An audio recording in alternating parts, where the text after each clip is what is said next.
goulash. The longer you give him a chance, the more he's likely he's going to say something. Oh my god!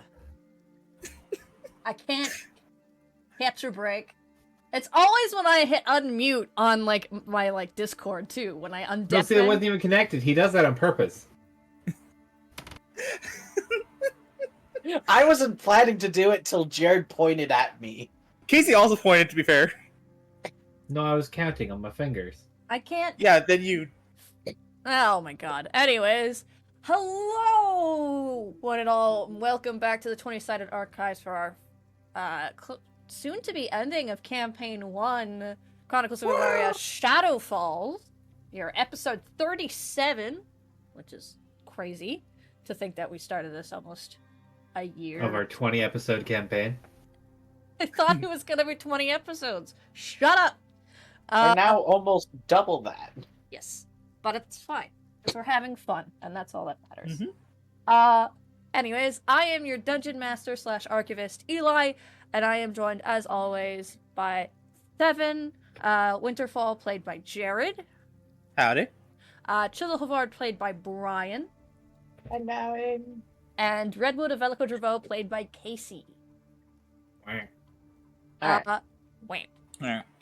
Last we had left off, our group of travelers of our say something else so badly.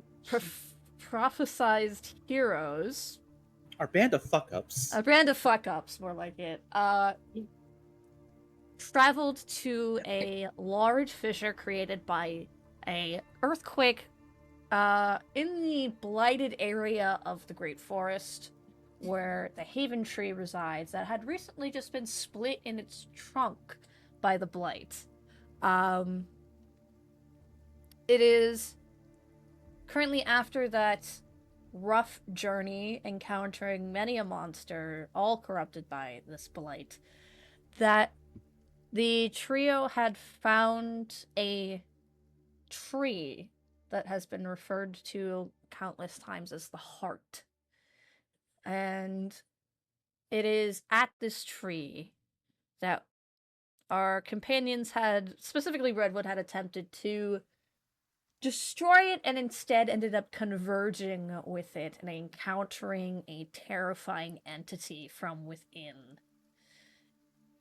After being expelled outward, with a root from this tree embedded into his chest, which Chisel so ruthlessly, yet at the same time valiantly ripped from his ribcage. Would you rather have him in the body? I'm a druid. I'm one with nature. That is not like Nature this, does not like you. that we found ourselves back at the village that surrounds the Haven Tree itself, Velico Dravo.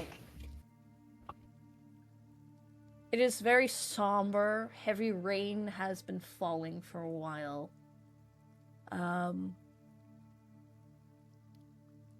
Your mothers, Redwood, are currently within. Everyone in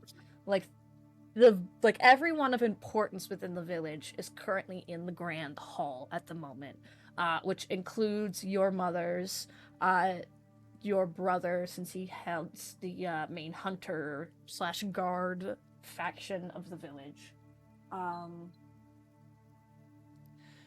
Your twin sisters are being attended to by somebody else at the moment, so they're out of the way. Your companions are currently there. You had just entered in with your brother, as a matter of fact. It is here that you are met with heads of clans from within the village, but specifically heads of circles. People who hold great importance here in regards to what they represent and what they stand for.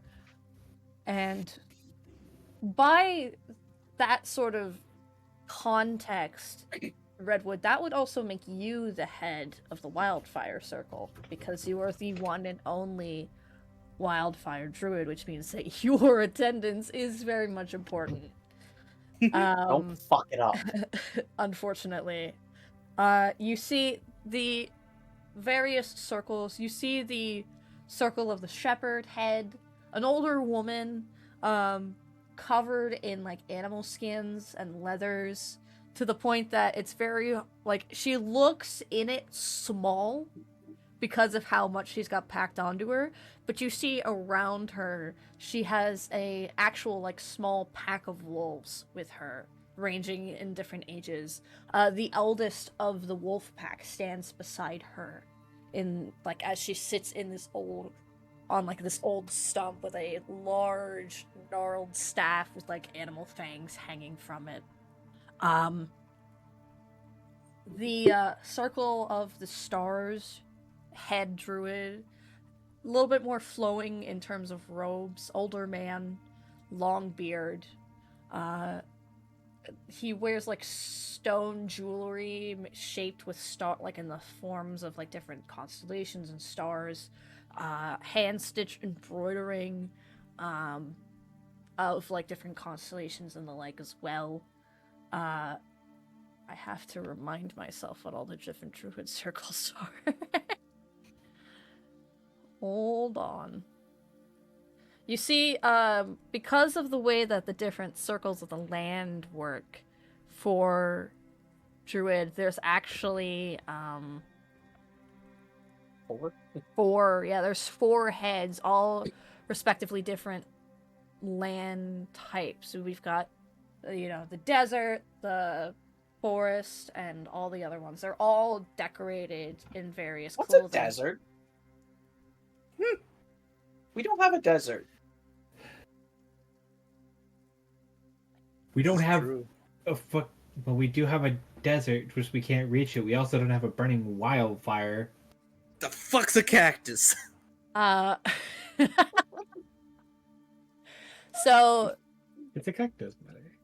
it's a cactus spider. That's an inside joke only you and I are gonna get, unfortunately, Casey.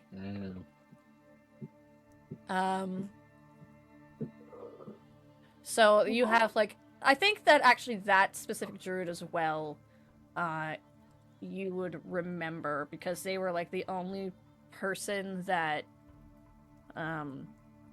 you could kind of relate to, in that they weren't necessarily outcasted like you were, but they definitely were a strange fit within the druidic circle. In terms of who they were.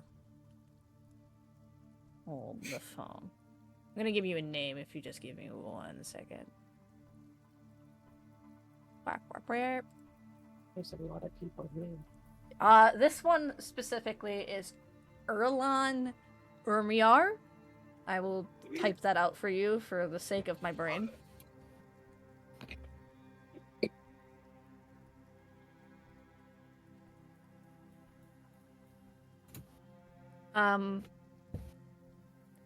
He's a younger man, human,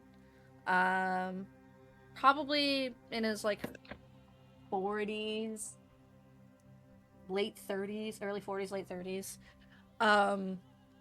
He's like probably the one that when you found your circle, was much more understanding of your predicament, being as he was like, as all of you have said, there isn't necessarily a desert in the air, on this part of the world of Umaria.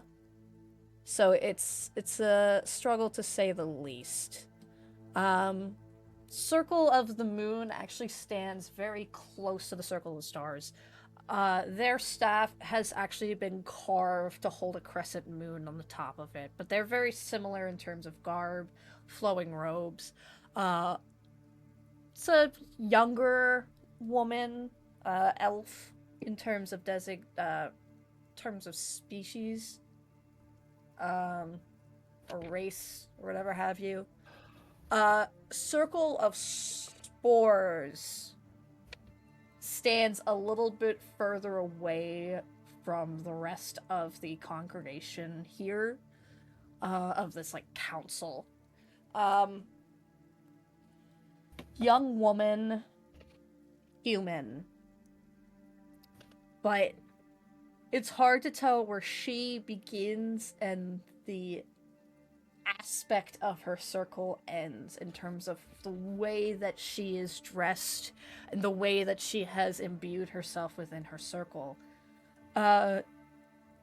You actually know that she took up the mantle of the head of the Spores circle shortly after you had left, because her father, who was the original head of the circle, had passed away. Not in relation to your incident. Oh, thank God.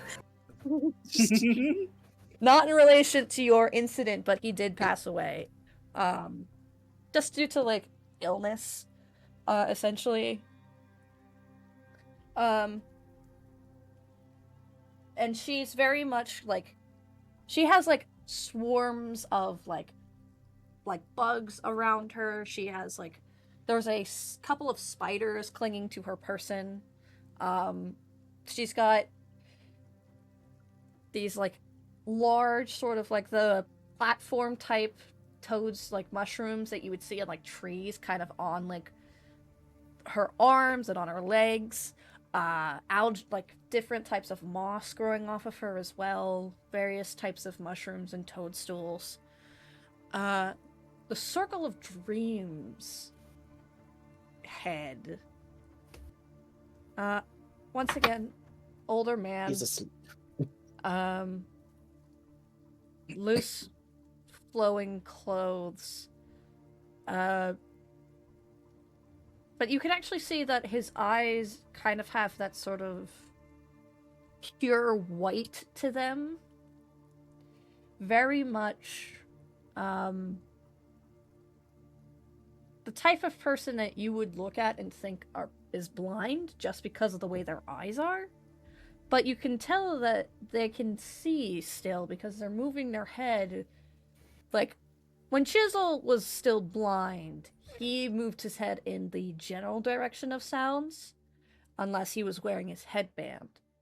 But this man in particular is looking directly at people. It's not him just doing a general sort of sweep of an area. Long flowing hair, corded and braided in very interesting places. Very, for a lack of a better word, dreamy look about his face and his person. But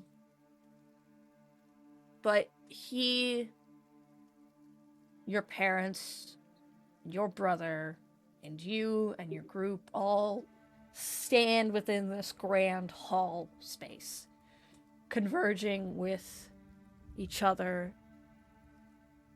It hasn't necessarily been a long time since the last meeting of the circle heads came together in this council-like space. Some of them are talking with their fellow circle heads, some of them are keeping to themselves. When you enter Redwood, there is an awkward hush that kind of falls over these council heads, because it's not just them, it's kind of like the people who are, like, you know, soon to take up their position for when they pass or whatever, or when their time is up, or like heads of like families that kind of fall under that circle, just because everyone in the village needs to be informed and the like. But there's a hush. Your story of what had happened when you had discovered your circle filled the village very quickly after your departure, which is to be expected because of how much of a big event it was, and they're still trying to regain that portion of the forest back from the destruction that had occurred. And it's also the fact that you were leading two strangers here And shortly after your arrival, stuff has already gone wrong. So they're a little suspicious of you, and it doesn't take an insight check for you to know that. Well, you enter with your brother, who puts a hand on your shoulder, gives it like one of those like brotherly squeezes. Before he goes to stand by your parents. Your mother. Redwood is going to move towards where people are seated. He's going to ignite his right arm, hold his staff in it, and just walk. Ooh, go ahead and roll me. Ooh. I will let you choose persuasion or performance. They are the same roll. Or for the hell of it, please. intimidation. Hold, please. Oh, oh, that's right. You probably have a rune for this, don't you? I'm trying to remember. You said deception, right? No, Persuasion, performance, or intimidation. Intimidation. Okay. You currently have the cloud rune on you, and that's deception. That's not gonna work here. That's not gonna work. No. But I would like to. What can I do to give you help? I can advantage myself. Yeah, I don't think that you can necessarily help him in terms of your runes or in any way or capacity that he's in. Because he already kind of has like that. He's taking charge of this himself. It's kind of hard to kind of step up to give him this assistance for this. So, Could I follow his lead and it's hard to back independence. Could I follow his lead then and thrust my hammer with just pure ice? Your hammer, unfortunately, is constantly covered in ice. Anyways, it's not like a. It's not a tappy bush. Yeah, it's not a tap bush. That's. I'm going to use my Tides of Chaos for an advantage here. Okay. Remind me, Tides of Chaos makes it so that later on, if you cast the next time I cast a spell, you can hit me with it, and I'll get it back. Okay. And this is going to be performance. Okay. 16? 16. Okay. You light your arm. When you were back at your home village, when you had departed, you weren't as fucked up as you are currently. Your hand on your... Is it your right or your left? My right hand's the fire. The left hand's the fight. Your right arm was still there. Your hand was still normal. But now you walk in, followed behind a semi-glowing companion made of fire by the divine, a recently cursed lycanthrope hunter who recently banished said being from his body that had recently taken up shop within his brain,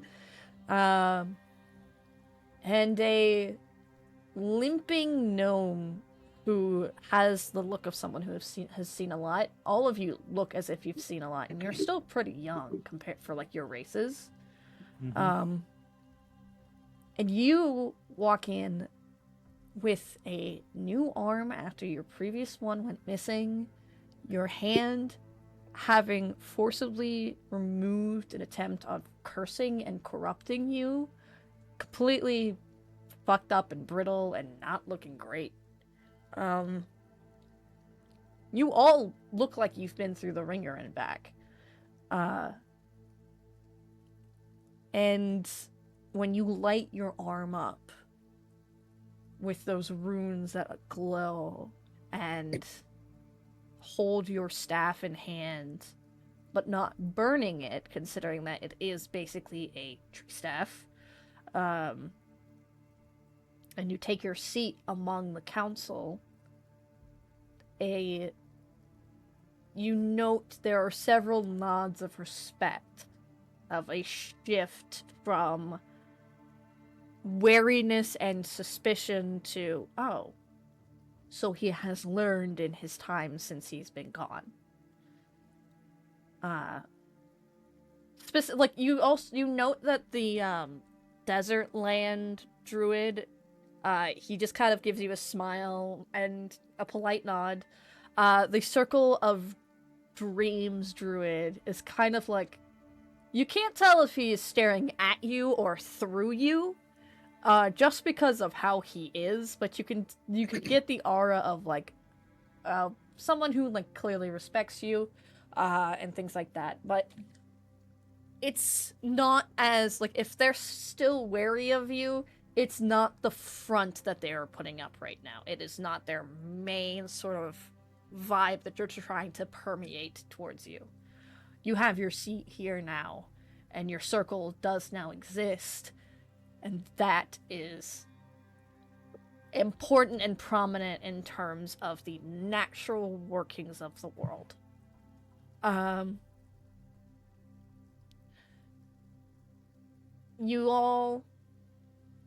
You sit, your companions stand behind you, Shrub kind of curls up at your feet. Your mothers are in a more like high-backed seats towards the back end of the hall here. Your brother standing kind of like off to the side, along with several other like kind of hunter guards around the area. Your mother, the chiefess, Amelia, speaks. She goes, I thank you all for coming. We are currently here to discuss and to come up with a plan of attack on certain matters that have plagued with the Great Forest. As we all know, the Haven Tree not only represents who we are as a people and as a community, but also the importance of keeping a world like ours safe, which we have, in all of our respects, failed to do, due to our fear of the unknown that has been occurring within our lands.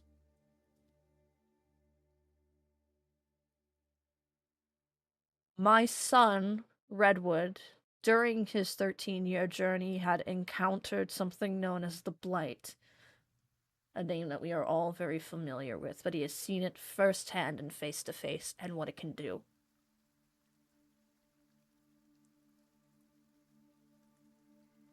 I have been informed by my other son, Ayan, and his hunters, that this trio had come into contact with an odd tree-like being, thing, deep within the fissure that had recently sprouted within our forest.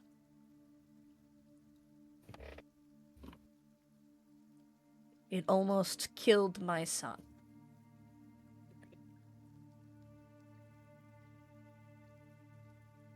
But now that we know that this is the main source of our problem, it means that there is a way for us to start working on removing it. Redwood, you know more about this than any of us. What do you propose? I have been informed that very powerful things are coming to the Great Forest. Things corrupted across the land and being brought to the Haven Tree and the thing that lies beneath. There are several people that must be corrupted and slain at its door. And many of them have been kept safe by my companions and myself. And there are a couple who have faced things without our aid.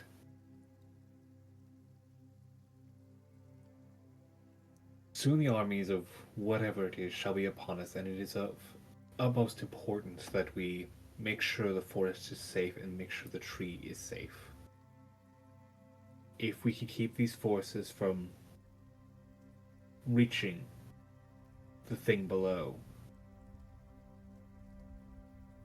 then it seems the force behind the blight shall be put to rest.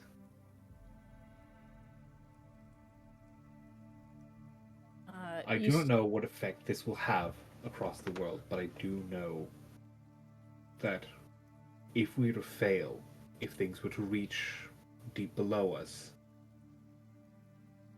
it does not end. You see the Circle of the Stars head, like the head druid for the circle, leans forward and goes, "Are you suggesting that we set up a front down where this source is?"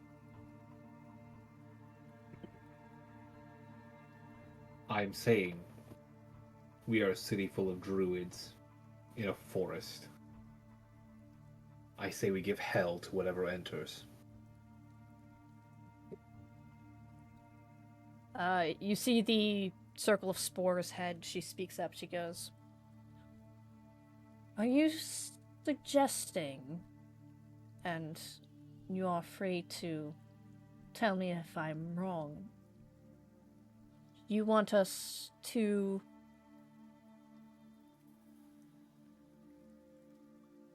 set up a sort of defense around the tree, but that still doesn't erase the problem of the source?" I'm unsure how to erase the source of our own power. Fortunately, it is not something as mortals we can simply brush away. We need only hold the line for a time. The power weakens, and it knows this. This is why we've seen the rises of the Blight over the past months, years. It's drawing to a close. We just have to make sure the door stays shut. The Circle of the Arctic Land head speaks up and goes, like, he kind of, when she speaks, you see this sort of mist of cold air come out, like that fog that happens when you breathe hot air into cold winter. And she goes, "What event are you referring to?"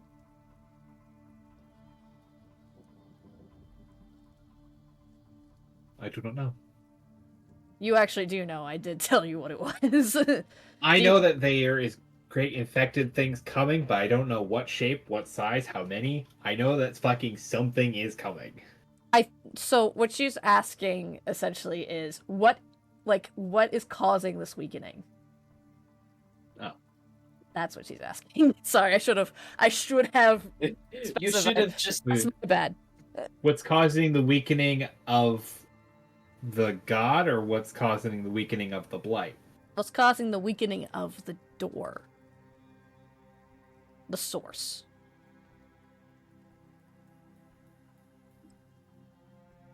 Blight is spread far, and some of the locks have been loosened. Whatever's behind it is trying its damnedest to reach out to us, to get through to this world. And I feel we are on the precipice that if a couple more locks were to be released, it will be out and upon us.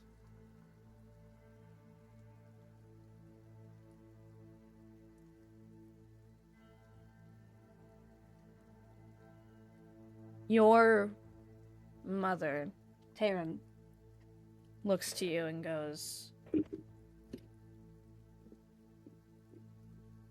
"Are you referring to the blood moon eclipse that is to arrive within the next coming weeks?"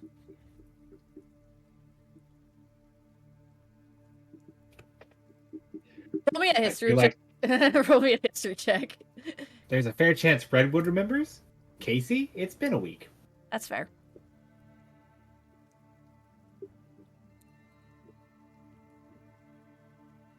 That seems like a significant enough event to occur. I'm going to give this to you because this was a conversation you just had with, It was 5 minutes ago for Redwood. yeah. I'm gonna give this to you. You remember that your patron goddess did indeed say that an eclipse and a blood moon were to happen side by side with one another, which would be the result of the weakening of the door, which would be a good time for you to strike and basically remove the source.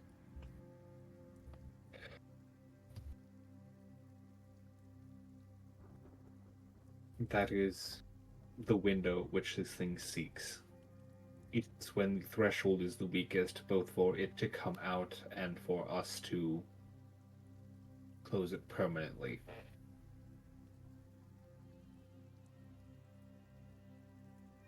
The Circle of Dreams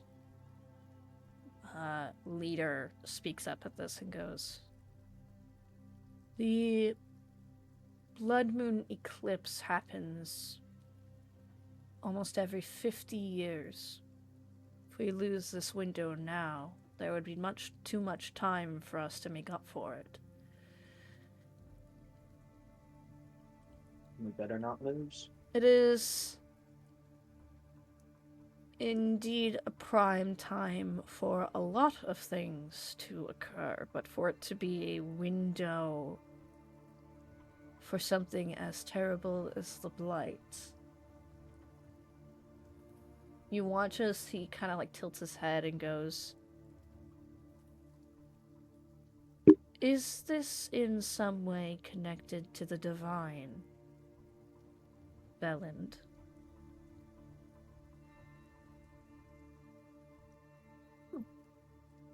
That is indeed one of the forces reaching out to us. A sort of concerned murmur passes through this council at that. There's voices acting like speaking like, how is this possible? The divine have always mostly been on our side, things like that.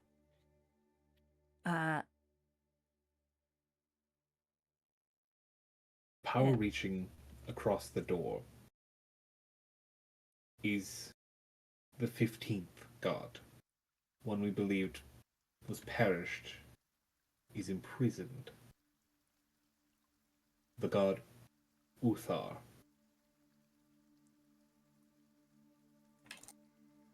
He acts without permission and consent from the other gods of our pantheon. And against the Fae as well. He's his own force, but he is a powerful one. You see the Circle of the Moon druid taps his staff twice, kind of both to like bring a calm, just like bring down the chattering of like all the other circles and stuff like that and of the general council, but to also ask his question and goes, what do the Fae have anything to do with the divine? They, as far as I am concerned, they have only acted upon their own free will, without any divine intervention.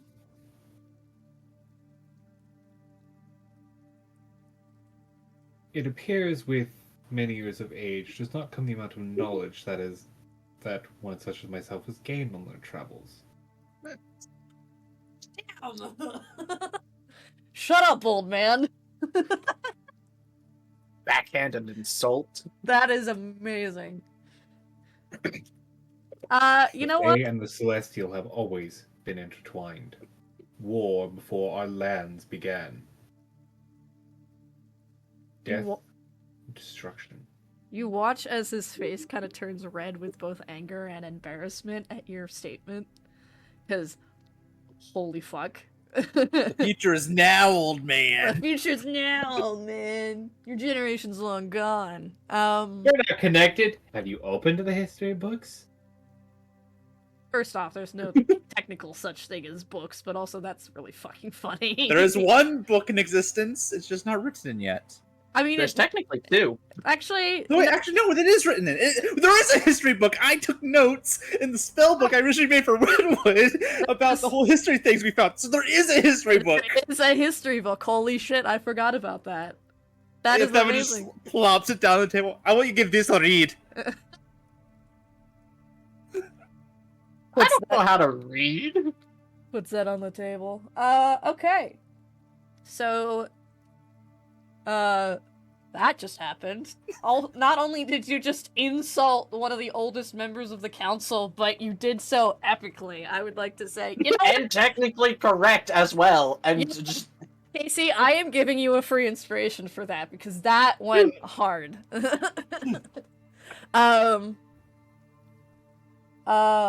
So you... I've never seen that symbol before. Wow. the little dragon symbol. A little Wow. dragon inspiration symbol. Wow. So none of you are bards. None of you have bard magic. But it is now that you say this, and eventually, like, you all continue discussing things amongst yourselves, plans of attack, things to expect, and there is a knock at the sort of like the, not necessarily, because there isn't necessarily doors in this world yet, because everything is Door really frame. old door frame. There's like a loud banging sound on the door frame, and it kind of like peeks up, sees that it's one of his men that he commands, and he goes, "What is it?" And the person walks in and goes, "Sir, we have travelers from outside the lands here. Says they're friends of your brothers." I'll get it. And Chisel immediately starts leaving because he's bored out of his mind. Okay, how the hell do we know we're related? Also, I do think it's mildly funny. I fully got into Redwood's character. I didn't even realize until I started talking that Redwood is absolutely throwing on a deeper voice in front of the fucking circles. A teenager is trying to sound like an adult. I mean, hey, Occasional voice crack. technically also because he aged backwards 9 years. Yeah. He's like, what, 13? He's basically 13. Literally Percy Jackson moment. Anyways, Chisel, go ahead and cut to you while the other two are doing whatever. I mean, unless, Devin, you want to join Chisel, because this is a council meeting. Thinking We about have it. no say. Do I stay and make Redwood embarrassed? No, dude, Well, be my don't go intimidating cause- presence. Or do I go cause chaos with Chisel? I'm gonna go chaos with Chisel. All right. The two of you go off. Redwood, Just- you are left to handle sort of information and what to kind of like expect War from. plan. Yeah, you're helping the war plan. I can just hear Redwood sigh internally that the two Chaos Gremlins of the party have just left unsupervised. Just- Shrub I kept can't a- even send Shrub because Shrub is supposed to. Because if I'm standing here all alone, that's bad. So I'm Yeah. gonna send Shrub a little message to just sit on my shoulders as a like fucking flex. Yeah, Shrub sits on your shoulders. And you, Chisel and Theven, we're gonna go over to you while Redwood is dealing with his council meeting stuff. Foreign you- politics. boring the- adult stuff. Yeah. The two of you go outside. Luckily, the canopy of both the Haven Tree and the surrounding trees of this the Great Forest here covers enough that you're not getting immediately drenched as thunder, rumbles, and lightning strikes happen within the distance outside of the forest and within the forest. Wood planks of the platforms are still very much soaked, making it a little slippery. Chisel just turns to Theven. If I fall, I'm blaming you. As you, Wait, why are you blaming me? I'm the blind one here. I blind, quote unquote. You have been playing this blind performance. I have been playing this blind for as long as I have been here. Yes. but you Just when you were legitimately blind, you've done some shit I never thought a blind person could do. did punt the chief who was corrupted. Meh. Doesn't matter. Semantics. But you. No one will believe you. Devin's about to come with a comeback before he's like, wait, no, he's right. You two continue walking. The guy who had announced that friends of yours had arrived, leads you back down the many stairs and platforms, back down to the base of the Haven Tree, where you see Venkashale with a couple of other clerics from the Golden Sanctum further up north. Chisel, you do see a couple of your family members here, your father and a couple of older cousins, a couple of uncles and stuff, and The eldest of the family. yeah, and Seven, you actually see your sister along with Oh no, some the hot of her, person's here. along with some people from Flexath. You also see Helen is here, along with Peardash, the two of them having entered the coming into the forest. And you can actually see. Question. What's up? Paradash is the dragon, right? Peardash is the Fey X ruler. Got it. Okay. You are thinking of you were thinking of Redwood's mentor. Yes. I just don't remember the name, and I thought it was Flexath. No, it is not. No. No. Flexath is the name of the village that Devin's sister Thava is from. Seeing Thava, Devin just kind of raises up his arms and hugging him. I was like, "Sis, You smell no. you live in a swamp, first of all. But I'm still a lot cleaner than you. Fair enough. I see you lost an arm. I had to cut him off myself. You just really can't stay out of trouble, can you? When you're on a mission to save the world, trouble can come to the deal. So, some sort of divine woman came and told me that you needed help in my dreams, which was one, really weird. Two, what does she mean? So yeah. So the blight getting real creepy around here. I think we're near the end of this whole shebang. So either we're gonna come out in victory and save the world, or we're all gonna die. So Redwood, but I might even remember the other elf guy I was with, is up there with the elders doing a war meeting right now. I'm sure they're gonna want to talk to you. And you, and you, and you, and you. and you. Oh, especially you back there. No, especially you, as he points to the big elf, or not elf, fey lady. Hardash kind of looks up and goes, fair enough. Helen she has her human glamour currently on right now. She's not in her Earth Genasi form. And she goes, well, since we're all here, might as well go up and join this meeting. Hey, yep. It is good to see that you are alive. It's good to be alive.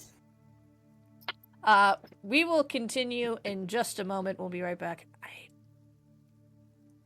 Oh.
And we're back. Howdy. Welcome back. Slight technical difficulties of the biological party. No, don't need to talk about it.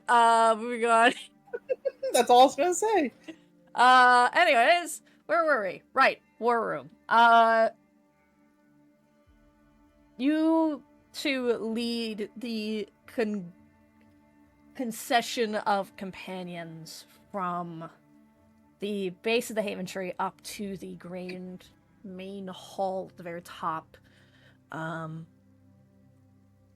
It is Redwood, you're like sitting discussing plans with the elders of this council and everything when the door flap moves and reveals this large grouping of people from all over the continent that you have traveled. I can see Redwood just slowly sinking into it. Howdy, y'all. Howdy, y'all. We got some backup. You went from Scottish to Western.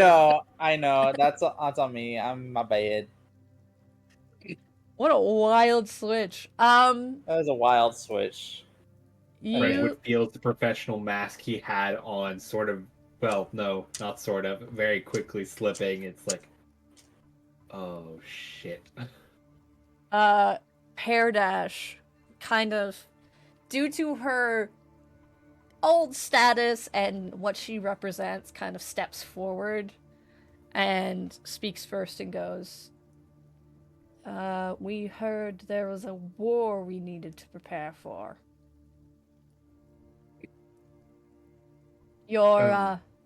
Your friend Ithis sent messages. Figured you could use that. Redwood shoots a glance over to the guy who thought the Fae and gods weren't connected.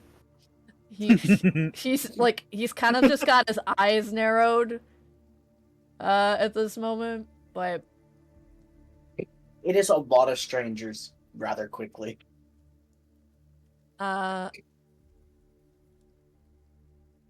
Venkashali kind of nods to you in respect due to, your new position on the council and also because of the experiences that you and he had together before all of this begins to converge and stuff like that.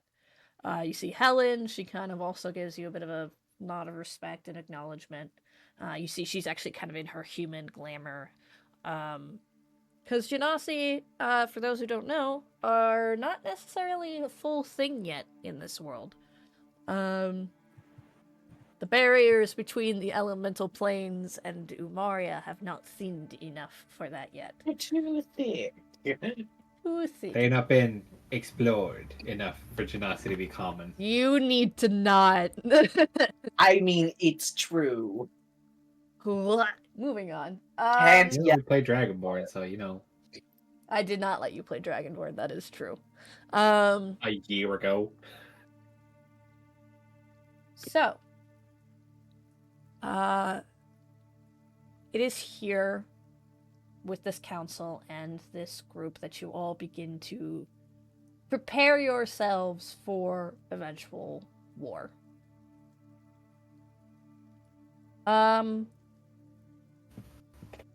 In terms of a general sort of plan,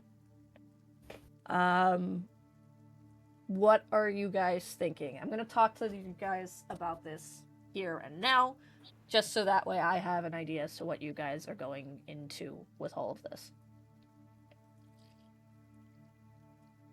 I have a plan, but I don't know if y'all have strategies yet. I don't have strategies. Devin's like, point me and shoot. Set me up, boss. Honestly, so is Chisel. Just point and I'll go attack.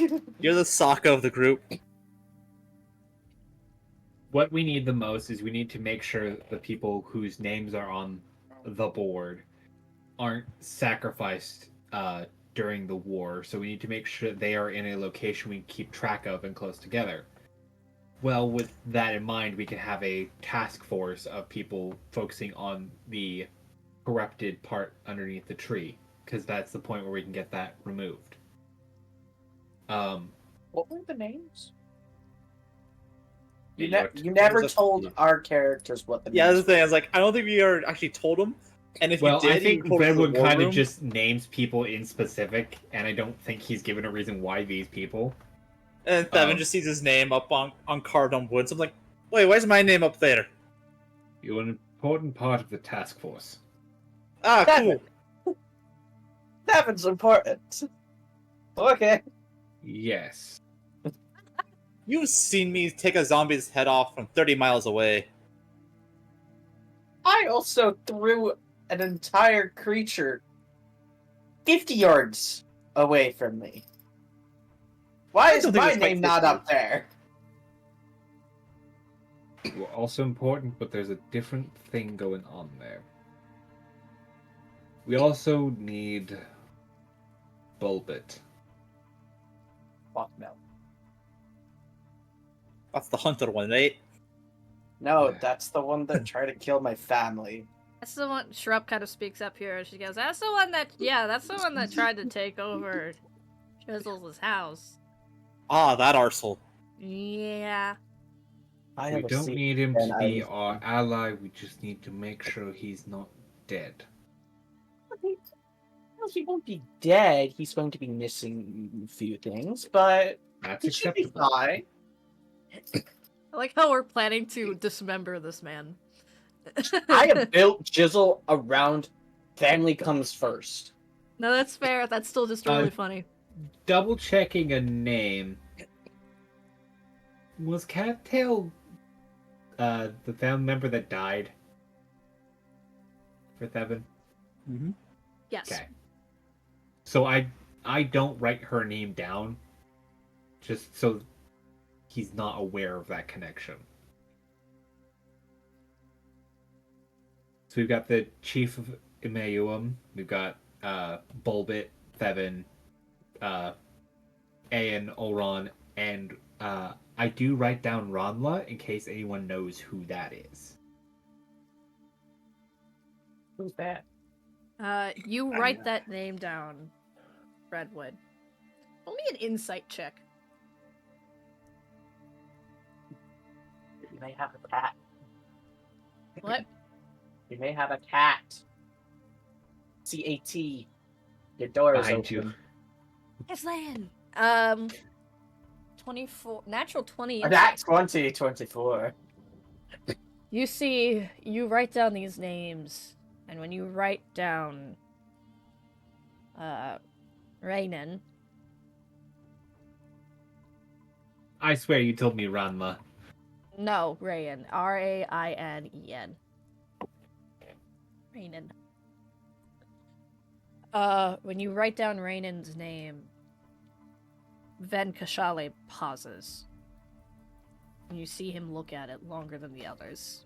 Just a brief moment. But you see him looking. As he takes in the positions of everyone and where they're supposed to be during the fight. Redwood is going to shoot a message at Ven. You know that name. Who are they? Someone who is no longer with us. Apologies. Natural causes? He doesn't Not going to ask. Yeah, he doesn't explain.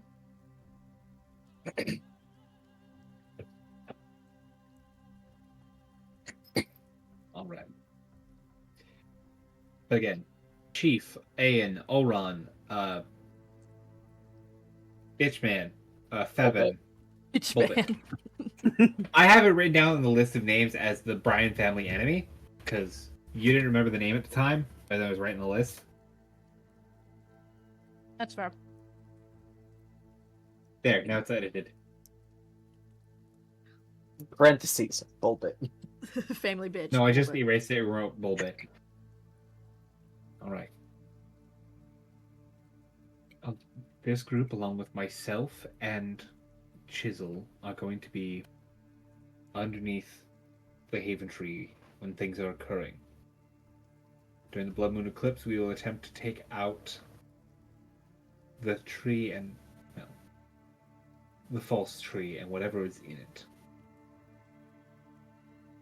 During the official raid, We'll have every force we can above ground and around the crack in the earth. We can't let things slip through. Here's a question for you. Where do you intend on having Pear Dash? Do you intend on having her on the ground level or with you guys down where the source is? Paradash was on the list because the Fae and God names were there. Right.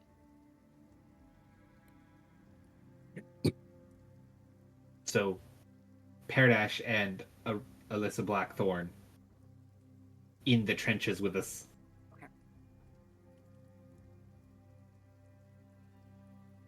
Into the trench. Into the trenches. Into the trenches we go. All I need is a boomstick and I'll be good. Indeed. Are you Now saying... that I think about it, we do not have a designated survivor. Wait, I mean, we're all surviving, all right? Just in case. I would think. You have Bulbit in a closet in the tree. But should the asshole really be the one that gets to live? The whole point of designated survivor is in case the rest are like destroyed in an attack. That's what the. He needs to go If to we a have them safe away from us, they can be taken out without our knowledge. If we have them close to us, there's a chance that we all die. I would have your brother be the designated survivor. He can hold off on his own if push comes to shove, but he also knows the forest a lot better. Yeah, in case of evacuations, he would also be another hand to help with that. And it's And- not a stranger that the people would not trust. Aen's in charge of civilians. Making sure everyone is in a safe place away from the danger and has the ability to move if needed.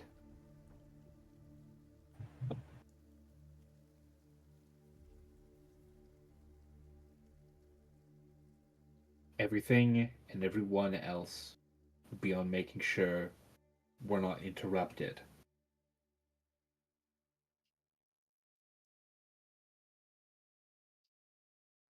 Going to be hell.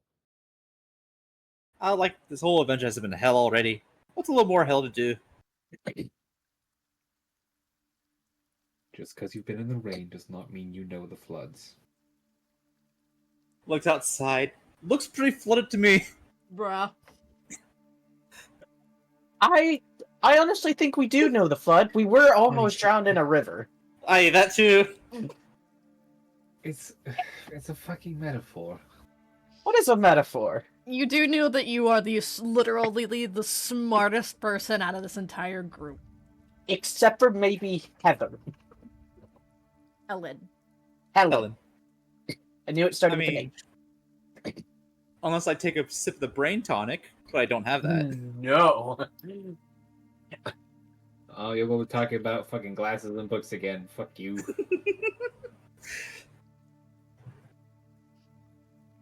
Nerd. Well, we have 3 weeks to prepare. Any that want to leave Velico Deveau are welcome to. That does not Hey, include bud. you, Chisel. I get them. As Paradash watches you raise your hand slowly. That does not include you. Put your hand down. Redwood shoots a fucking death glare over Chisel. Devin just gives him a light smack upside the head. Sorry? And If the strongest one here couldn't fight it, what please can make sure I- that someone acquires Bulbit with or without his consent.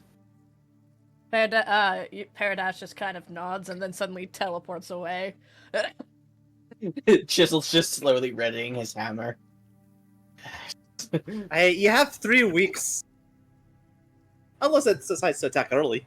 Enough time to heal a broken bone. I I've mean, you can had spend every less day with your time. healers. I There's- true we have had this time. You guys have had less time, but that also means that your bones have not healed properly or No, any of that. we haven't had any time to rest. It's just been one after the next after the next. Honestly, Chisel, if you just keep talking about it, I might just pass out because my body's starting to catch up. You need a nap? I don't think another hit with that motherfucking thing is gonna help. Within the next couple of seconds, Paradash has, like, she returns and she's got, like, a small crystal in her hand, and she goes, "He curses a lot. It's rather rude." Is he in the crystal? Yes. She puts it down on the table. I It's guess just one way to be safe. convenient. Chisel, like it or not, we need him alive for now. She puts it on the table and kind of slides it over to you from where she's standing, and goes, that will not last long, though, so I suggest you put her in a secure space, not your pocket, because your pants will rip."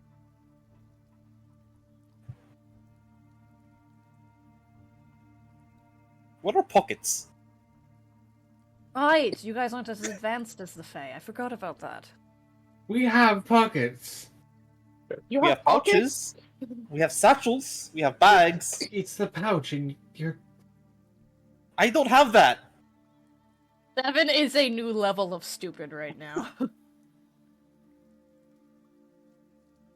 That entire outfit of scraps of material, and you don't have pockets?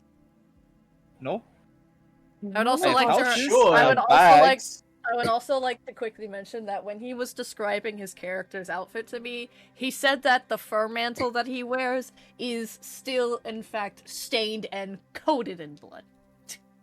He does Yeah. not take care of his stuff. I take it care of enough to where it doesn't leave a lingering scent that would give away my presence. Rot. I can sew you pockets. Why? You've You been just traveling for a year.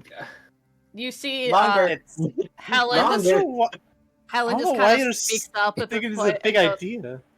Helen kind of speaks up at this point and goes, "I don't think that should be the main concern at the moment."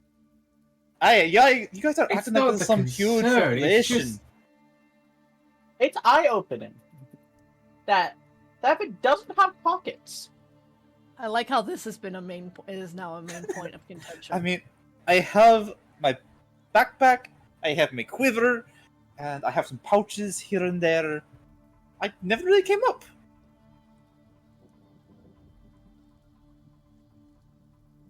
Anyways, before Chisel loses the dwindling brain cells he has, So you all continue discussing plans and the like. Kind of going over a general like map of the area and all this other stuff. And things that need to be done and positionings of people. I'm assuming you have like you eventually have someone take the crystal with Bulbit in it and have it sent to like a secure location, so that way he's not like in the way, but also just doesn't interrupt the meeting from suddenly poofing into existence. More. I was actually hoping he would poof so I could just smack him. More people start to arrive as well. The two children from Emulum arrive to assist as well. And it is here in this space where you are surrounded by your allies. Is it Nestor and Piper? Yes, Nestor and Piper. Just in case Casey wants to write their names down.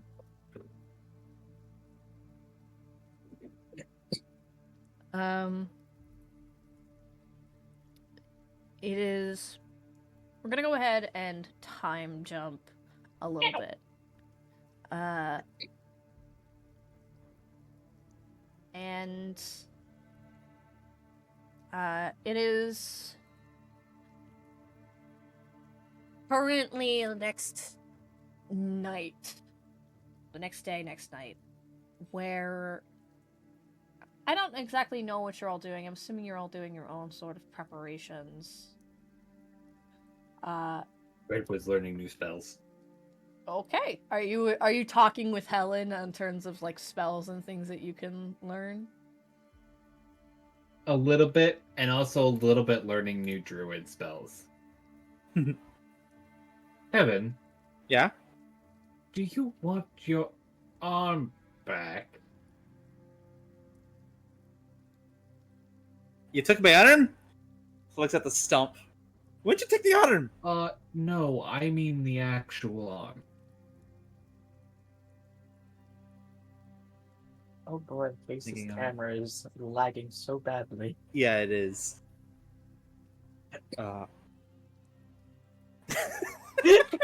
Yes, Windle. Anyway, I mean, can you get my original arm back? I can. I recently, with the connection to the Haven Tree and its proximity, I've got a couple new tricks. I mean, if you can, go ahead, give it a shot. Fantastic. Can you tell me what the spell is that you are going to cast here? Regenerate. That's a druid spell too. You touch a creature and stimulate its natural healing ability. Not only does it regain 48 plus 15 hit points, it regains 1 hit point at the start of each of its turns for the next hour. And the target's severed body members, if any, are restored after 2 minutes. If you have the severed part and hold it to the stump, it instantly causes the limb to knit to the stump. But you do not have the arm that was severed. So No, it but takes it's still 2 just minutes. That's fair. I don't know if I want to make you Tides of Chaos this or not, though. Which would be really fucking funny to me. I would say no, because it has been a full day. Doesn't it come back after a long I'd be rest? willing to take it for the sake of memes. You know what? Fuck it. Tides of Chaos. You do advanced magic and then turn into a potted plant. 92. Fireball You on die itself. within the next minute, you immediately come back to life as if by the reincarnate spell. Okay, Casey, I have a so it question. doesn't fucking matter. Hey, question. Wizard! Learn? We have said that any spell he sees through Tides of Chaos, he could learn. You know what? Fuck it. I'll allow it. You guys are about to fight a war, I'll allow it. It's almost the end of the season. Why not? It gets a little screwy after the towards the end. Ah, yes, the ancient tale of Theven the elf. Don't you mean Hill Dwarf? No, he was an elf. But it says here he died a Hill Dwarf. Did you get dwarf? No, it was a joke. Anywho. Dude, imagine being the first dragonborn by just a roll. Anyways, Seven, you remove you spend some time unattuning the original replacement arm that you had been given by the healers of this village. And once it detaches itself and all that, it doesn't actually leave necessarily any injuries, even though the vines and sprouts Cut out there. Yeah, even though the vines and sprouts and the like had embedded themselves into your flesh to allow the connection,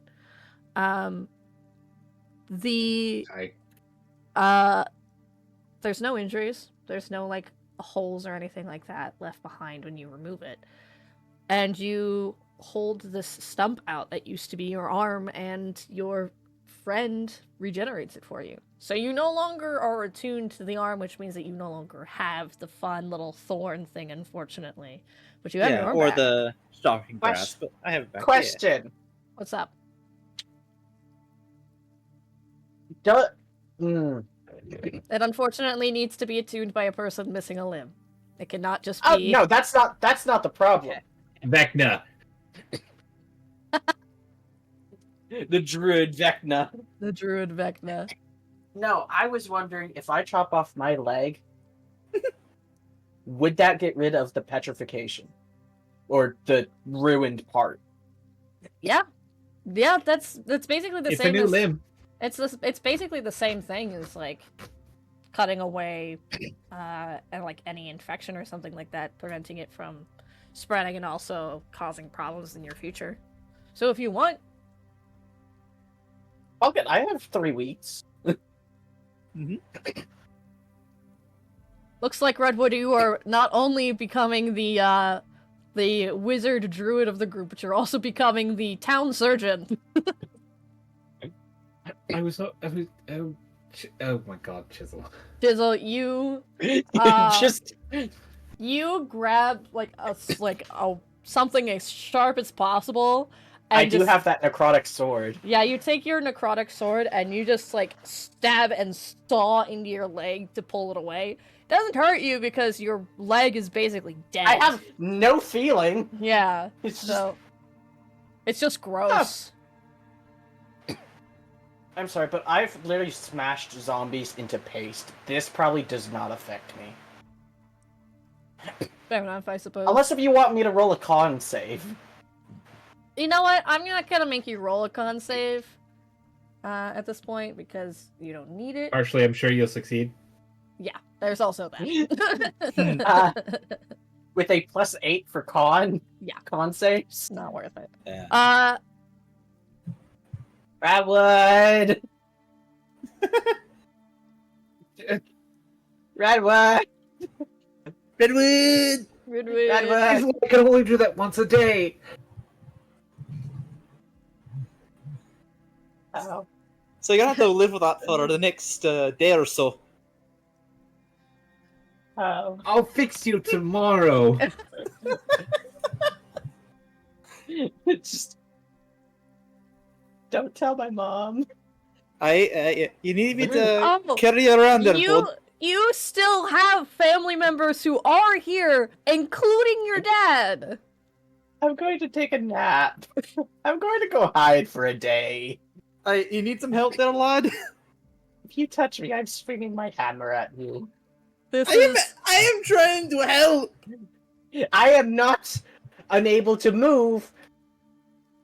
It's just brand new movement. That's going to be interesting.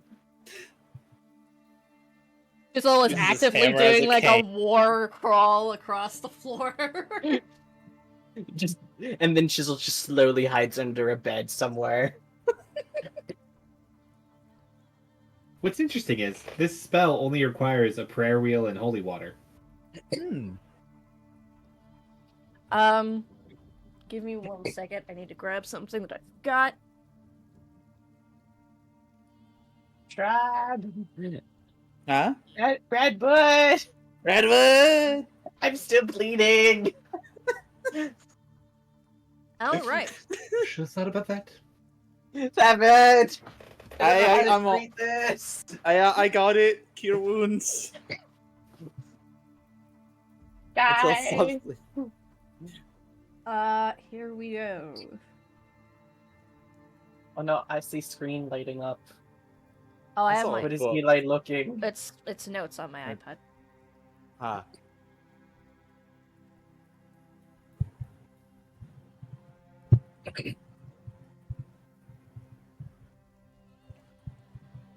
Oh, you can redo limbs? Once a day.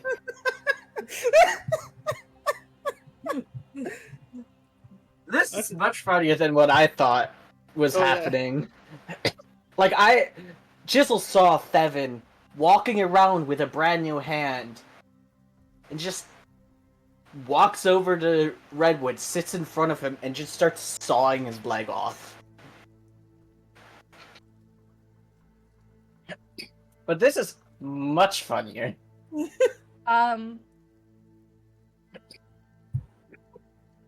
So here's a question. Actually, you three are all kind of like converging with one another here in this moment. kind of, you know, trying to take it easy as preparations for this fight are underway. And as you're all sort of sitting and chatting and doing your thing, it's a nice night. Clear out. You can see the stars peeking through the canopy of trees above you. And all of a sudden, Redwood's evil twin brother emerges from the shadows. You fucking And stab wish. him. Ironwood. You Firewood. Ironwood. Ironwood. You three kind of sit there, and you hear the sound of horse hooves below. Sort of like at the base of the tree. I don't remember seeing any horses on the way in here. Right, but does your clan usually have horses? Well, most of us could turn into horses. What? Devin kind of looks Well, down. I guess the fight started first, or these are new people joining us. Seven, you look down. Roll me just a. Well, It the is- music hasn't changed, so Fuck you. Seven, you look down. Your dark vision only goes to like 60 feet, right? As I recall, yeah. Okay. So I'll have you roll me a perception or investigation check here as you look down. I would like to help. Okay. All right. So you'll be rolling with advantage. Oh, 25, doesn't matter. you look down. it could matter. It could have, but didn't. You look down in this space. You're not too high up on the ground. I think you guys have kind of kept to the lower levels of the tree here, just to both like kind of keep an eye on things in terms of like the forest and the tree itself. And be the first ones to respond if need be. Yeah. So you look down from where you are, and you see a large, a very large horse, approaching. I'm trying to remember the name of what these kind of horses are. Hold on, let me look it up. It's not unicorn. No, it is not. I mean, does it have a horn? It's a It is- bicorn. It isn't. It does not have a horn. Tricorn. You see you see this massive black Shire horse. It's one of those horses that's got kind of like the extra long hair towards the hooves. Really big, muscular beast of a creature.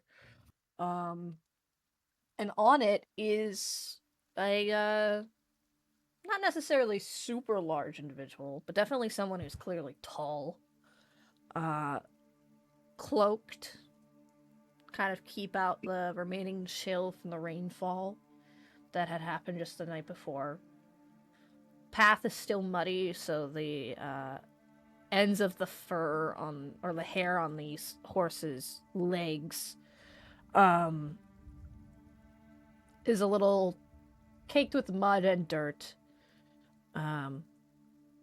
You see that on it, on like the saddle or like the animal skins that they have used for a saddle, is a singular small sort of organic lanterns, kind of similar to the one that Venkashala uses as his like focus for his casting and stuff. Oi, there's a creepy fucker on a huge ass horse. Oi, creepy fucker on a huge ass horse. Who are you? Your camera do be frozen. Oh, it is? Yes. It's working fine on my end. It No. looks like, Well, so at is least to mine. me. To me, it looks like you're about to sneeze. Yeah. Oh, it's like one of the perfect like pause frames. Yep. Also, am Um. I still having issues of cutting in and out? A few times. She'll be back. Ian, My turn? My turn? Do I need to do that as well? No. You, Seven, call down to the person below, and they don't necessarily acknowledge you as they get off their horse. They pull this sort of side saddlebag off, and it falls to the ground with a very... Hello? Maybe having tech problems. His green light shows that he might be saying something, or it's just broken. Uh-oh. Seven's dying. I think this is a good time to step away and take that 10-minute break. Yeah, we're gonna go ahead and take the 10 minutes due to technical difficulties and other things, so we will be back. Be back in 10 minutes!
We are back.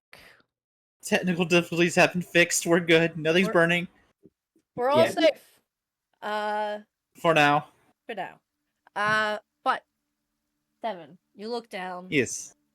You look down as this individual gets off of the horse. They don't necessarily acknowledge your insult, or attempt to rile them up as they get down. They take off a side saddle bag from the horse and let it fall into the mud with a bit of a heavy thud. And you hear like the sounds of things like knocking together and jangling and stuff as it falls to the floor of the forest here. And he doesn't even look to you as he just kind of like gives a waving gesture to all of you and just kind of opens the bag, starts to open the bag up. I think he wants us to go down and meet them.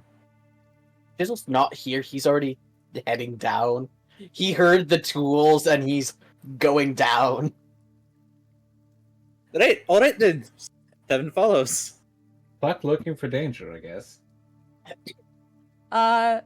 You all head down. It's not a far walk, it's just a couple flights of stairs down. And when you end up at the base of the stairs, you see this thinner, more lean individual. But you also notice that they're a little bit strange. They're Strange. I don't think any of us can say they're strange. Well, so this individual themselves, you watch as they kind of like turn and the like, and you see they kind of have this sort of weird white feather pattern on their forearms that you realize are actual feathers that kind of jut out past the elbow. Their fingers are adorned in gold rings. And they pull their hood down, and you see, similar to the Circle of Dreams head druid, their eyes are like that complete milky white. Pure white hair with streaks of gold in it that's been tied back into a low-lying ponytail. Very androgynous in their appearance. As they all look at you and go, "Ah, you're the three. Very well." The three. I guess you could say we're the three. Hey, four of you include Shrub. Shrub's like, "Yeah, what the hell? I am an individual and a person within my own right. Thank you very much." It cannot be understood by them. Oh, yeah. Devin hands her a piece of jerky. Hey, you. Very She's going to aggressively get so fat. very aggressively takes it from your hand. She burns off the calories way too quick. Yeah, it doesn't matter.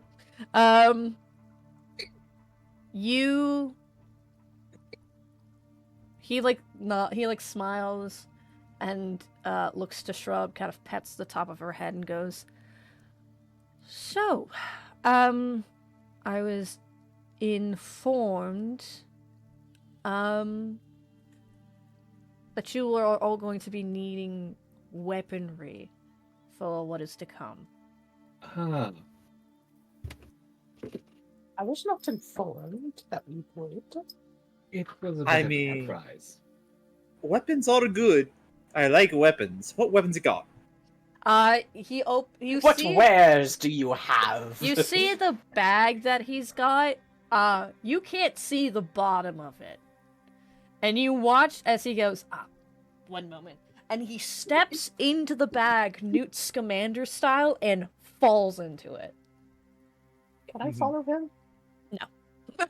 That looks so much Reaches in, fun. pulls out an AK. We don't want to get lost. Don't get lost in there.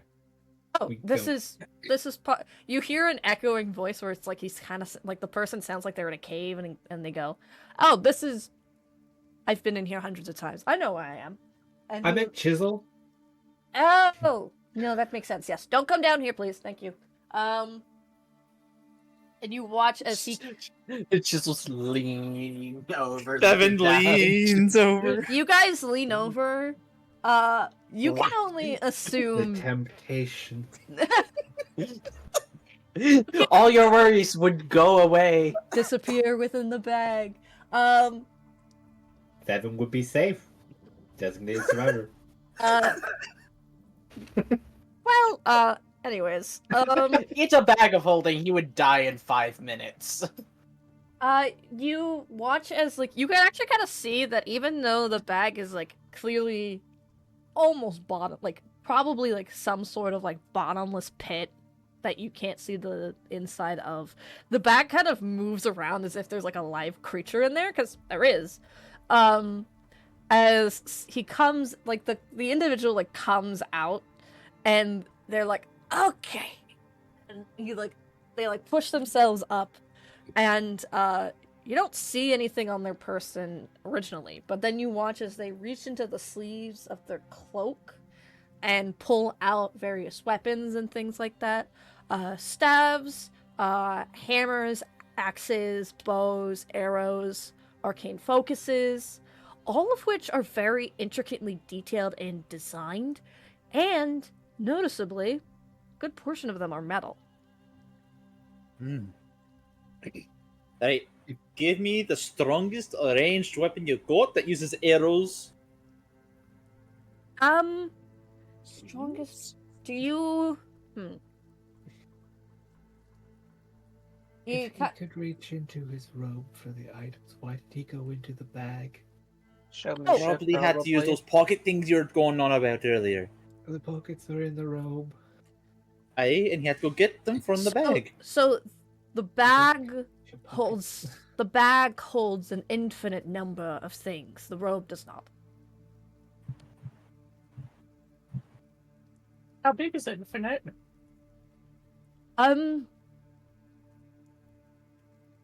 Anyways, Not the problem. not. I like how Redwood is so bothered by this logistics, even though, like, he knows that whoever this is clearly a divine being of some sort, so they don't have to explain themselves to you. Okay, that's like coming to a place and you have your fucking briefcase and you walk to the front door with your briefcase, then you turn around, go back to your car, put things in the briefcase, then come back. Why weren't there things in the briefcase to begin with? Showmanship. Because also, I want to be fun and have fun with this. Leave me and my characters alone. Thank you very much. This is Redwood being... That one does. Redwood doesn't know what a briefcase or a car is. Yeah, exactly. So shut the fuck up. Anyways, Sorry, backpack and cart. Go fuck yourself. What's a cart? back Why on track. could we be using one? Back We're on broke. track. Back on track. He pulls out all these weapons. You specifically ask for the strongest bow or ranged weapon that he's got. They look around their stuff. They, like, kind of scour all of their weapons and things. And they go, wait, I have just the thing that might interest you. And you watch as they kind of, like, pick. There's kind of like a pile of them off to the side of, like, all these ranged weapons, and you watch as they kind of, like, shove their hand in and kind of rummage around for a moment before finally going, aha!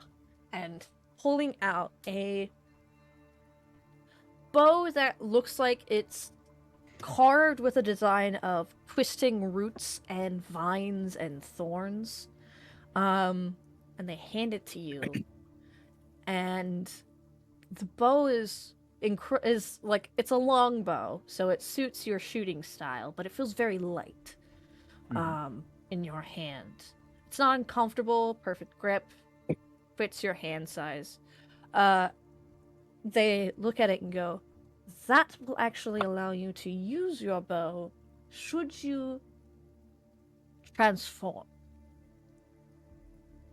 Because remember, you can't use weapons in your werewolf form.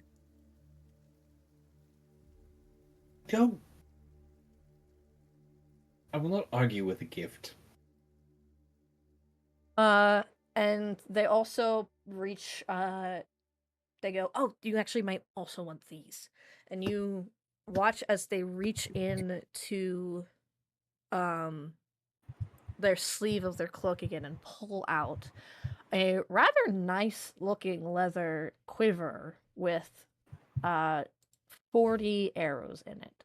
But these arrows are very Neat. much different in that they have a bit of a shine to them. Okay.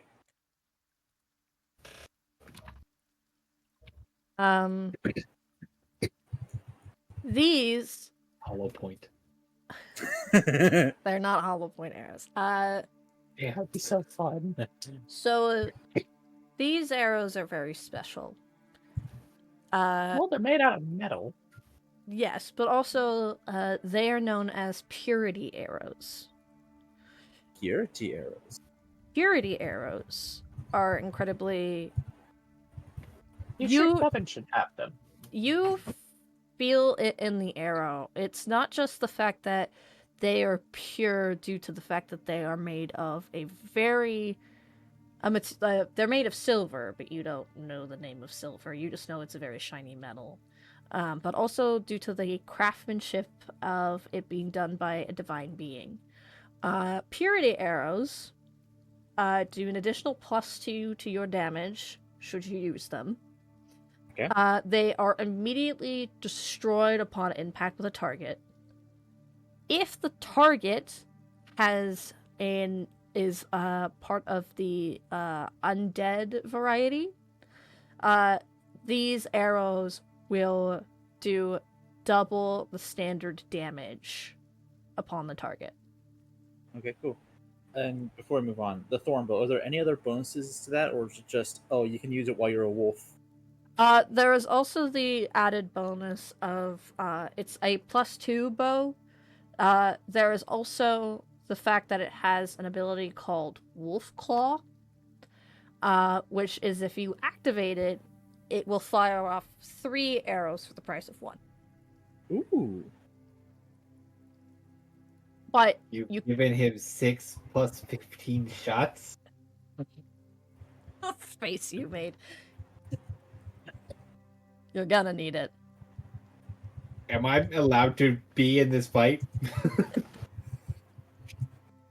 Or is Devin just gonna be and it's over? Rapid fire machine gun! No, we're gonna need it. Say that.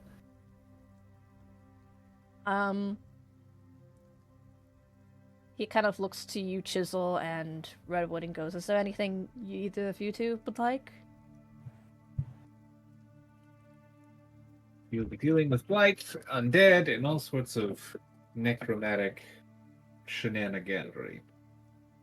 If we could have some sort of protection against that, I would very much appreciate it. You watch as they go over to like a smaller pouch, which is one of the items that they had pulled out of their cloak sleeves, and open it up and dump the contents out into their hand. And you see there are a couple of thin stone rings within their palm with intricate carvings and designs and patterns done on them, along with a single jewel encrusted within the stone. They hand it to you, and these are Lolan's rings of necrotic resistance. So this will give you resistance to necrotic damage. Fantastic.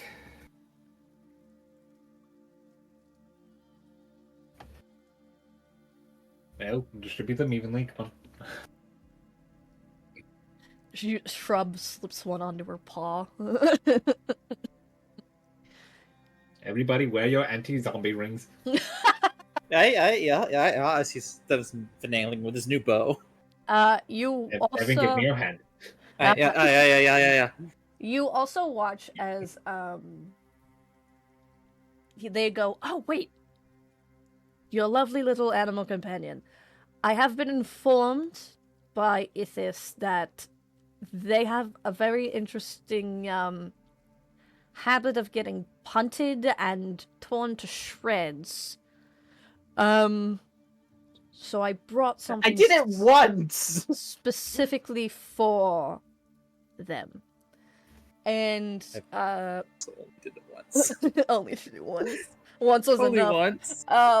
And you watch as they reach into kind of like this real sort of mismatch armor sort of pile and pull out what kind of looks like armor, but Dog it's armor from Minecraft. basically it's like this polished black stone, not obsidian, but it's still light enough. It's kind of like a slate material, that they have like leather straps attached to it to adjust and put on to Shrub as needed.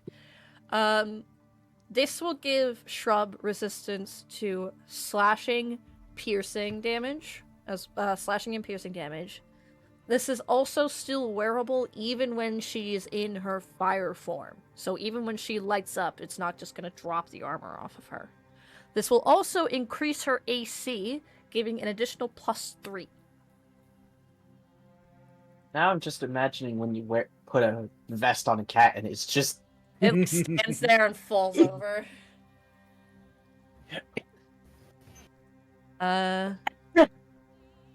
So that is for your little furry companion here. Most people do seem to forget about her, so I appreciate it. I don't know how.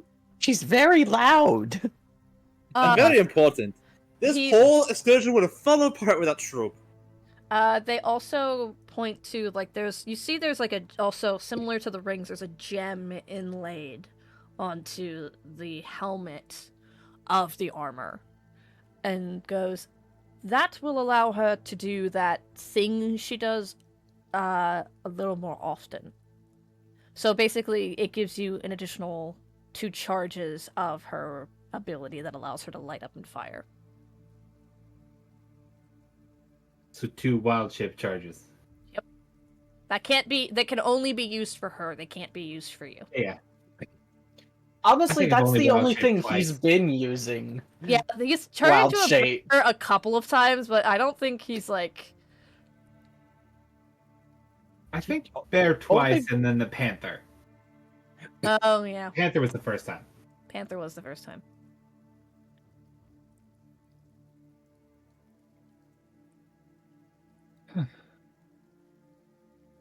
It still doesn't feel like enough, but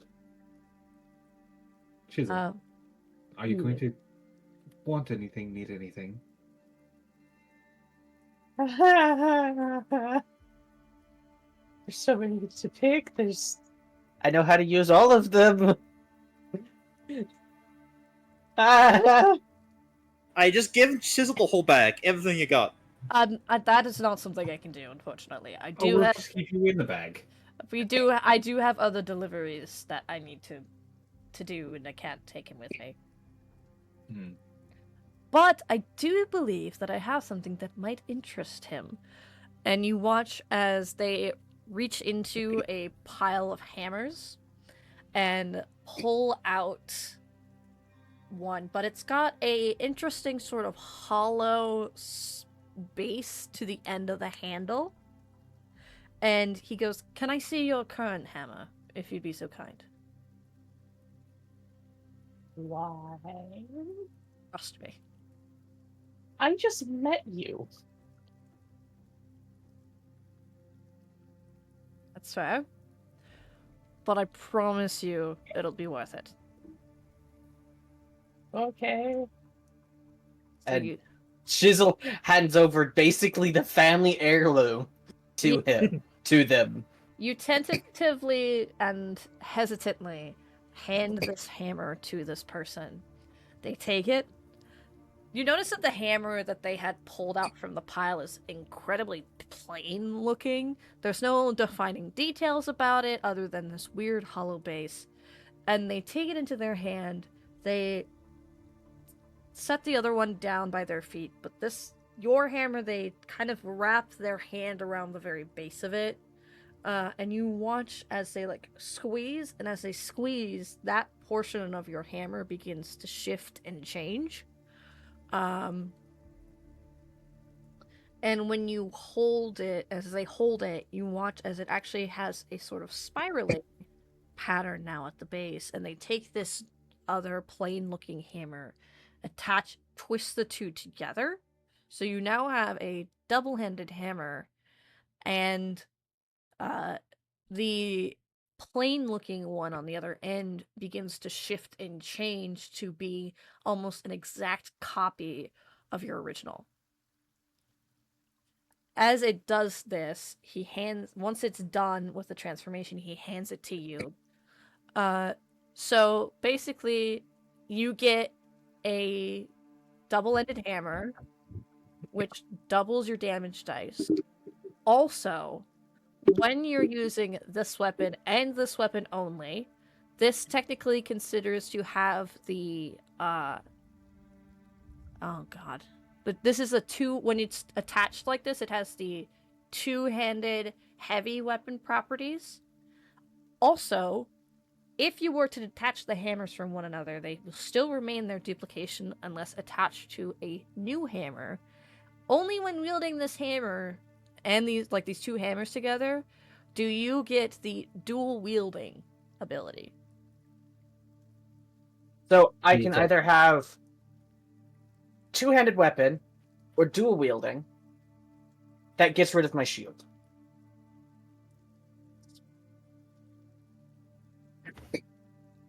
Does it still have versatile? Yes. Cool, so I have a one-handed, dual-ended hammer with a shield. You're welcome. Twice Okay. as much smashing.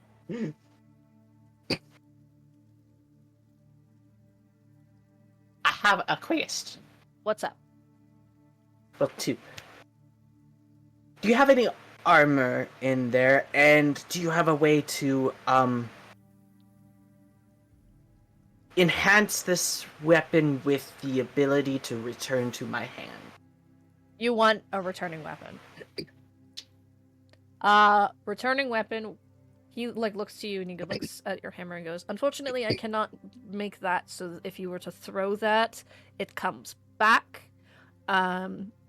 The magical capabilities of your hammer that you currently have with my magic combining with that of Frostbringer's magic makes it unstable a little bit, so I cannot attach anything additional to it. But I do have armor if you're looking for anything in particular." Nothing that is wood or stone. Because, honestly, Chisel has just been wearing leather armor this entire time. He starts scrambling through... They start scrambling through the various armors. They pull out a decently, average-sized breastplate. Hands it to you.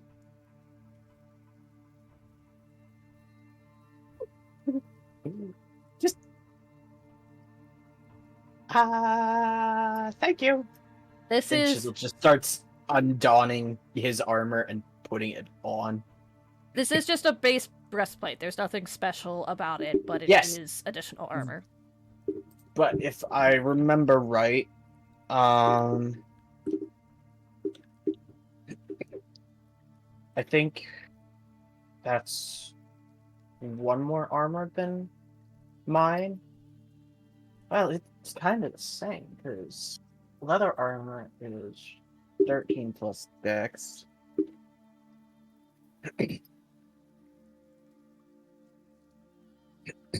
Oh no, leather armor's 11 plus dex.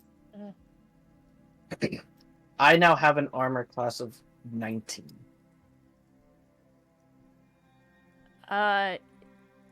Redwood, he does look at you and go, "Are you sure there is nothing else that you require or believe you may need? Everyone else here seems to have something, but all you have is that ring."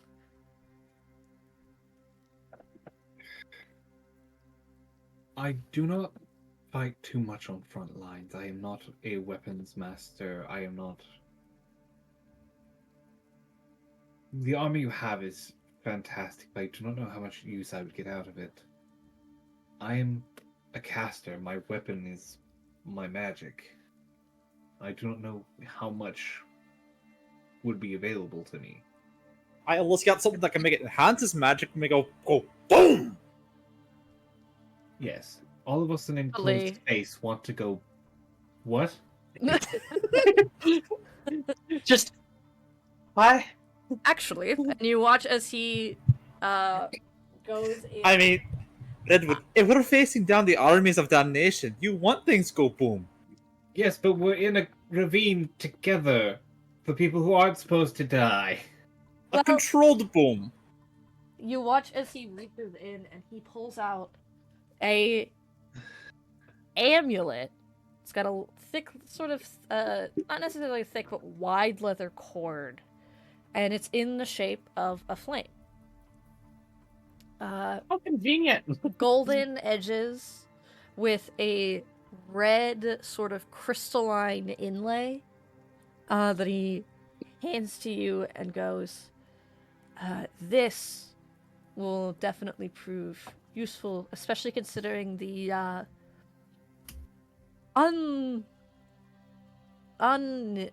unnatural and uncontrolled elements of your magic. This basically will allow you to use Tides of Chaos without my intervention.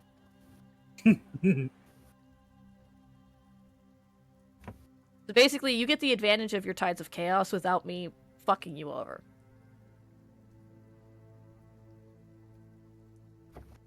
For a second, I couldn't tell if That Casey does was. make it bad, Why does that make because it bad? the way I get Tides of Chaos back is when you fuck me over. Then it just... I reload when you shoot me back. Right. What about Spell Shaper? That means that you... Evocation ability. What does Spell Shaper give again? If your The ability allies to avoid in- hitting allies. Yeah, Oh, then yeah, you can have that instead. Okay.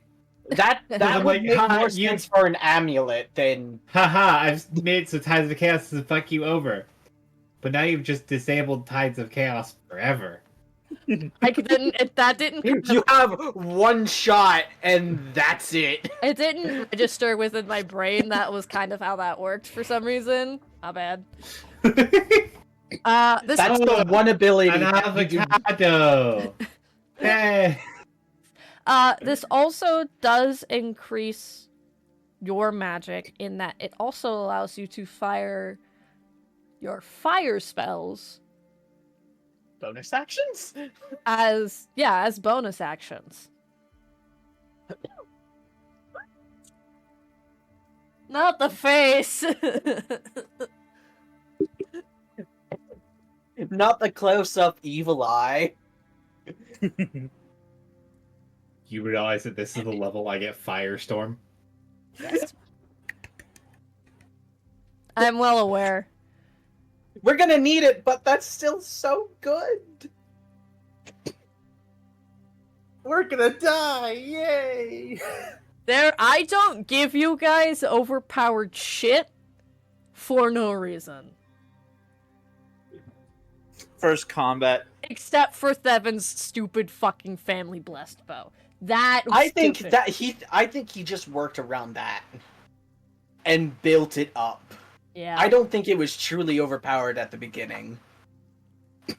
It was more so like I had built Thevin with this one idea of mine of being the sniper. And I built around that, and that was just a cherry on top. Like, oh. They're I further have enhancing extra my already built damage?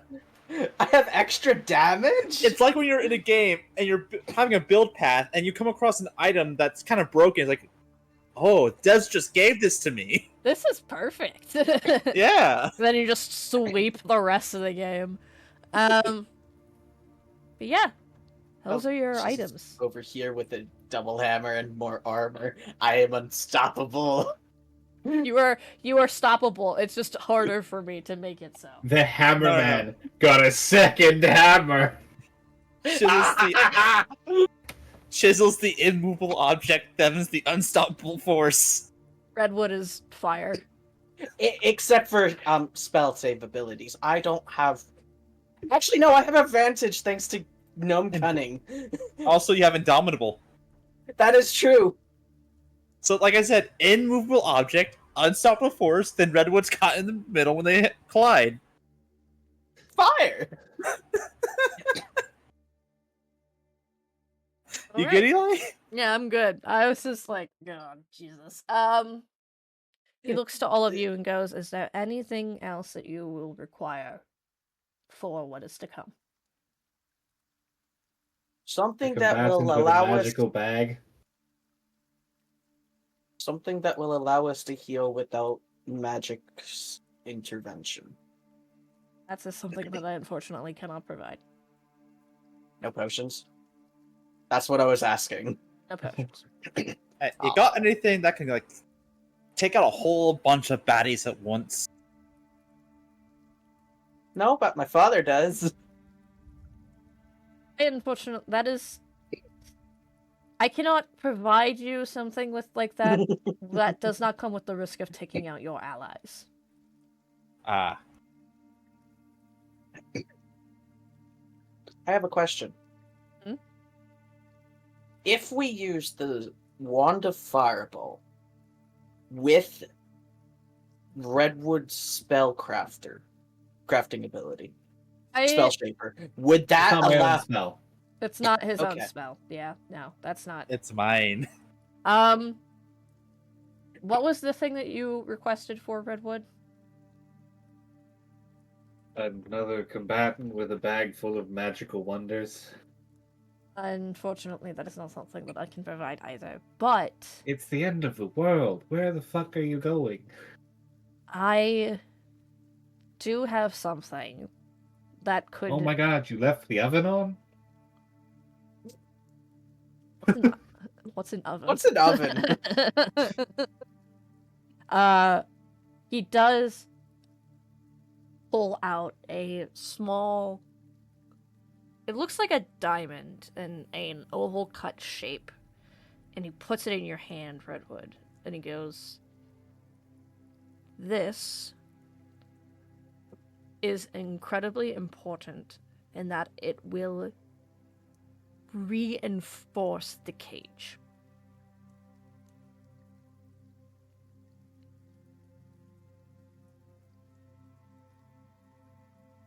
Hey, I thought we were destroying the cage? I thought we were meant to, like, destroy the door. Why are we... What? What I mean is, the prison Uthar is in, should he be allowed to escape,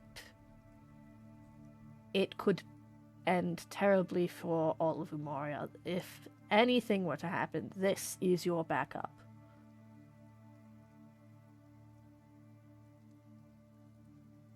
To only use it as a last resort.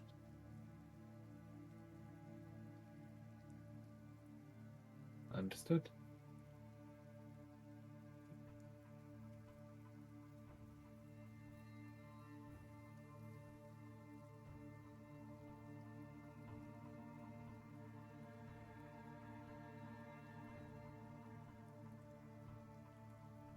What's it do? If you want to roll an Arcana check to find out. I didn't want to tinker with and touch the potential god bomb. I mean, you said you wouldn't give us stuff that would also kill our allies. You said Arcana, right? Mm-hmm.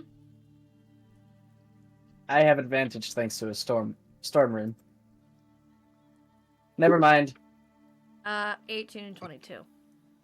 Redwood, you take a look at this crystal.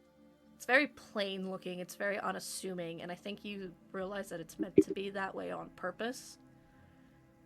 This is something that not only the individual standing in front of you helped craft, but it's something that a good chunk of the Pantheon poured magic into.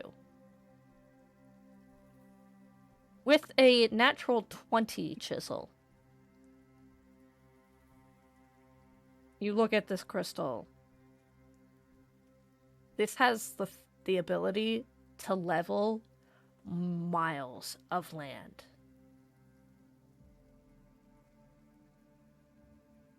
With the sole purpose of it being a last resort. It will guarantee the destruction of the entire area for a good 10 to 20 mile radius, turning anything within that radius to pure nothing. But only if it is absolutely necessary.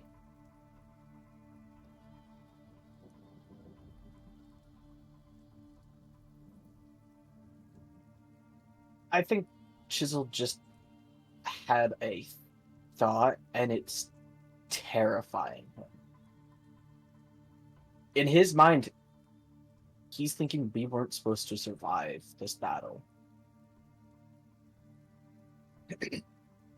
If the gods want everything within the known world to just die, they could have done something. If they can't, we have this. And that's just... To Sigil, that just feels like the gods are giving up. It's either we win or just they give up. They'll start over. This isn't. I would like to be clear. This is not a world-ending level thing. Umaria, especially the continent you're in, is a lot bigger than you're giving it credit for. It would just leave a massive hole in the map. Suicide bomb. Pretty much. A last resort.